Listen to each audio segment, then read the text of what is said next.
Welcome back friends. ఇప్పుడు చాలా interesting subject మాట్లాడదాం. 4-5 సంవత్సరాల ముందు సోషల్ మీడియా అంతా చర్చ, ఇదే చర్చ. సబ్సిడీస్ ఎత్తేయండి, రాయితీలు తీసేయండి, ఈ ఫ్రీ ఇవన్నీ తీసేయండి అని పెద్ద చర్చ. సుప్రీంకోర్టులో కూడా కేసు తీసుకున్నారు. అంటే వాళ్ళ పరిధిలో లేదు, సుప్రీంకోర్టు జడ్జి వాళ్ళ పరిధిలో లేదు, అయినా వాళ్ళు తీసుకున్నారు కేసుని. పాపులిజం దీనిపైన. అంటే రైతులు తీసేయాలా? ఎస్ తీసేయాలి. ఈ ఫ్రీ అని తీసేయాలా? ఎస్ ఫ్రీది తీసేయాలి. ఈ ఫ్రీ తీసేయాలి కదా, తీసేయాలి. తీసేస్తే ఎందుకు ఇప్పటివరకు ఇస్తూ ఉన్నారు. ప్రజల జీవితాలు మెరుగుపడ్డాయా? వాళ్ళ ప్రాబ్లమ్స్ సాల్వ్ అయ్యాయా? స్టేబుల్ అయ్యారా? వాళ్ళు స్థిరపడ్డారా? ఇన్ఈక్వాలిటీ ఇంత పెరిగిపోయింది కదా బాగా విపరీతంగా. ఈ ఫ్రీ ఇచ్చినా కానీ అది పెరిగిపోతుంది కదా. సో ఏంటి మనం అంతా పెద్ద చర్చ, రాయితీలు తీసేయాలి, ఎత్తివేయాలి. మనైతే బీహార్ ఎలక్షన్లో మనం చూసాం. ప్రతి మహిళకి వాళ్ళ అకౌంట్లో 10,000 రూపాయలు పడింది. ప్రతి యువకుడికి 1,000 rupees per month for 2 years unemployment allowance. Only Bihar. మొత్తం దేశవ్యాప్తంగా ఇస్తే పర్వాలేదు, ఓన్లీ బీహార్. కానీ అది కూడా మంచిదా? అట్లా 10,000 ఇస్తే 1,000 ఇస్తే సరిపోతాయా ఉద్యోగాలు లేకుండా అనేది మనం చర్చ చేసుకోవాలి. ఈరోజు మన భారతదేశ పరిస్థితి ఏంటి? ఇంత ఫ్రీ ఇచ్చినా కానీ 15% పిల్లలు ఫంక్షనల్లీ లిటరేట్ ఇండియాలో. చైనాలో 85% ఫంక్షనల్లీ లిటరేట్. ఎంత తేడా చూడండి. అదే రకంగా హై లెవెల్ ఆఫ్ స్టంటింగ్. పిల్లలు 5 years లోపల 10 years లోపల ఉన్న పిల్లలు ఏదో డిసబిలిటీతో పుడుతున్నారు. అంటే సరిగా పోషక ఆహారం లేకుండా, న్యూట్రిషన్ లేకుండా, ఆ రకంగా అంటే హెల్త్ సిస్టమ్ కూడా బాగాలేదు, ప్లస్ వాళ్ళకి పోషకమైన ఫుడ్ కూడా అందట్లేదు. అంటే ఇంత దారుణమైన పరిస్థితుల్లో 100 రూపాయలు ఈ గిఫ్ట్ ఎలక్షన్ టైంలో ప్రామిస్లు ఇస్తుంటే అది సాల్వ్ చేస్తాయా అనేది. అంటే ఇవన్నీ 2000 తర్వాత ఇవన్నీ ఎక్కువైనాయి. ఈ సరళీకృత విధానంలో ఎలక్షన్ టైంలో ఏదో ఒకటి ఇవ్వాలి, ఆ రకంగా ఒక పద్ధతి అనేది తయారైపోయింది. Individual benefit, collective benefit, collective society welfare అనేది బాగుంటుంది. కానీ ఇండివిజువల్ బెనిఫిట్ పైన ఇవ్వడం వల్ల ఏం ఇది కాలేదు. ఈరోజు ఎడ్యుకేషన్ పైన ఖర్చు 4%, హెల్త్ పైన ఖర్చు 1%. కలెక్టివ్ బెనిఫిట్స్ దీనిపైన కాన్సన్ట్రేట్ చేయాలి కదా. అందరికీ పక్కా స్కూలింగ్ ఇవ్వాలి, డ్రాప్అవుట్స్ లేకుండా చేయాలి, మంచి స్కూల్, కాలేజెస్, యూనివర్సిటీస్ అందరినీ మంచి చదివించాలి కదా. మన భారతదేశంలో వెల్ఫేర్ అనేది ఒక కలెక్టివ్గా ఇవ్వాలి కదా బెనిఫిట్. వెల్ఫేర్ అనేది కలెక్టివ్ బెనిఫిట్ కాకుండా వెల్ఫేర్ అనేది ఒక హ్యాండ్అవుట్గా మిగిలిపోయింది.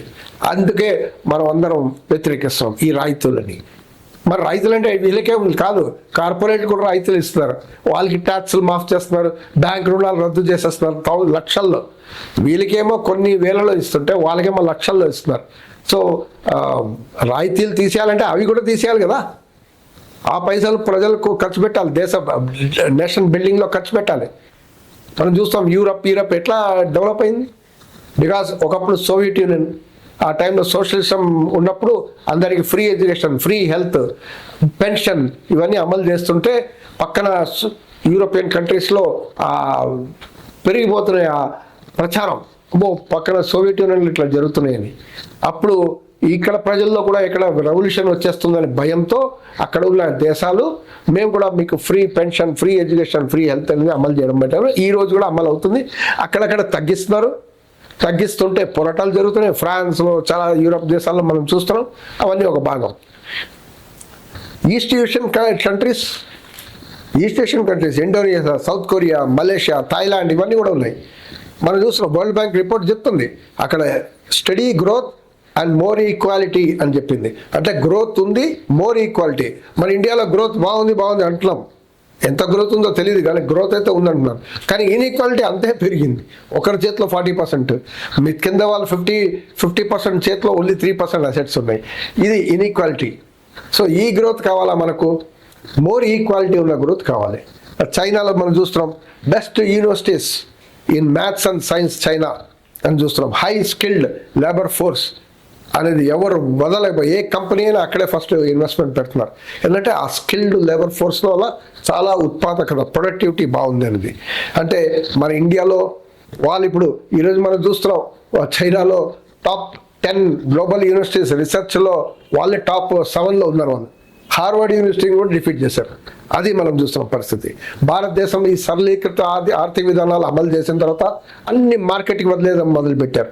అంటే గవర్నమెంట్ ఖర్చులు తగ్గించడం, రిచ్ దగ్గర కార్పొరేట్ దగ్గర డబ్బులు వసూలు చేయడం, పన్నులు తగ్గించడం, కార్పొరేట్ ట్యాక్స్లు తగ్గించడం, వెల్త్ ట్యాక్స్ లేకుండా చేయడం, ఆ రకంగా చేయడం వల్ల ప్రభుత్వం ఎక్స్పెండిచర్ని కూడా తగ్గించడం వల్ల ప్రజల బతుకు అనేది చాలా రోడ్ పైన వచ్చేసింది. ఇలాంటి టైంలో సోషల్ క్యాపిటల్ పైన ఖర్చులు కూడా తగ్గిపోయినాయి. ఇన్ఈక్వాలిటీ బాగా పెరిగినాయి. ధరలు, నిరుద్యోగం, ఆదాయాలు తక్కువ, ఇన్ఫ్లేషన్ విపరీతంగా పెరుగుతూ వస్తున్నాయి. ఈ సీజన్ మనం చూస్తున్నాం for last so many years. అణగారిన వర్గాల పేషెన్స్ అనేది నశిస్తుంది. కింద ఉన్న జనాల ఒక పేషెన్స్ నశిస్తుంది. ఏంటంటే నశిస్తుంది వాళ్ళు ఈ పరిస్థితులు ఎదుర్కోలేక. ఆ టైంలో ఎలక్షన్లో ఇదిగో మేము ఇది ఇస్తున్నాం, మీకు ఇది ఇస్తున్నాం అనేది ఒకరొకరు పోటీ పడి ఆ రకంగా సాల్వ్ చేస్తున్నారు, చల్లారుస్తున్నారు ఫర్ సమ్ టైం. ఈ పేషెన్స్ని ఆ రకంగా కొద్ది రోజులు ఇంకా పొడిగిస్తున్నారు. కానీ ప్రాబ్లం సాల్వ్ అయిందా అంటే వాళ్ళ బతుకులు ప్రాబ్లం సాల్వ్ కాలేదు. ఈ డబ్బులు ఇస్తూ, మత్తు మందులు ఇస్తూ ఈ రకంగా అని చేస్తున్నారు. మందులు సొల్యూషన్ ఏంటంటే స్టేబుల్ జీవితం ఇవ్వాలి. హ్యూమన్ క్యాపిటల్, సోషల్ క్యాపిటల్ పైన ఖర్చు బాగా చేయాలి. ఎడ్యుకేషన్, హెల్త్, శానిటేషన్, న్యూట్రిషన్ దీనిపైన ఖర్చు బాగా చేయాలి. రైతులకి సరైన ఇన్పుట్స్ ఇవ్వాలి, ఫర్టిలైజర్స్ ఆ రకంగా గోడౌన్స్ కల్పించాలి, ట్రాక్టర్లు ఇవ్వాలి, పరికరాలు ఇవ్వాలి. ఆ రకంగా ప్రభుత్వమే ఆ రకంగా ధాన్యాలను సేకరించి అమ్మాలి. ఈ రకంగా ఉన్న పరిస్థితి వ్యవసాయంలో కల్పిస్తే అప్పుడు మీకు సబ్సిడీ, ఈ ఇండివిజువల్ సబ్సిడీ 10,000, 1,000 బ్యాంక్ మాఫీలు ఇవన్నీ చేయాల్సిన అవసరం లేదు. మీరు ఈ రకంగా స్టెబిలైజ్ సిస్టమ్ ఇస్తుంటే వర్కర్స్ కూడా మీరు సరైన జీతభత్యాలు కల్పిస్తే బాగుంటుంది. 10,000 రూపాయలకి పని చేస్తున్నారు. 70,000, 80,000 రూపాయల పని వాళ్ళ సంపద క్రియేట్ చేస్తే వాళ్ళకి వచ్చేది ఓన్లీ 10,000. అంటే ఇంత దారుణమైన దోపిడీ వ్యవస్థ కూడా ఉంది. మరి దీన్ని కూడా తగ్గించి వాళ్ళు కూడా స్టేబుల్ జీవితం బతకడానికి, వాళ్ళ పిల్లలు, ఆహార, చదువు, ఫ్యామిలీ పోషించడానికి సరైన ఇది ఇస్తే అప్పుడు స్టెబిలైజ్ ఇస్తుంది. స్టెబిలైజ్ ఇస్తే మీరు ఈ రాయితీలు ఇవ్వాల్సిన అవసరం లేదు. ఎవ్రీ టైం ఈ ఫ్రీ ఆ ఫ్రీ అనేది అవసరం లేదు అసలు. సో సోషల్ క్యాపిటల్ పైన ఖర్చు చేయాలి. మనం మిగతా దేశాలు కూడా ఆ రకంగా చేస్తున్నాయి. మన east Asian countries, Asian countries, China, Europe ఇలాంటి దేశాల్లో మనం చూస్తున్నాం. Why not in India? మీరేం చెప్తారు? కమెంట్ బాక్స్లో రాయండి యువర్ ఒపీనియన్. డెఫినెట్గా will carry this discussion forward. Thank you for watching Jwala Siva.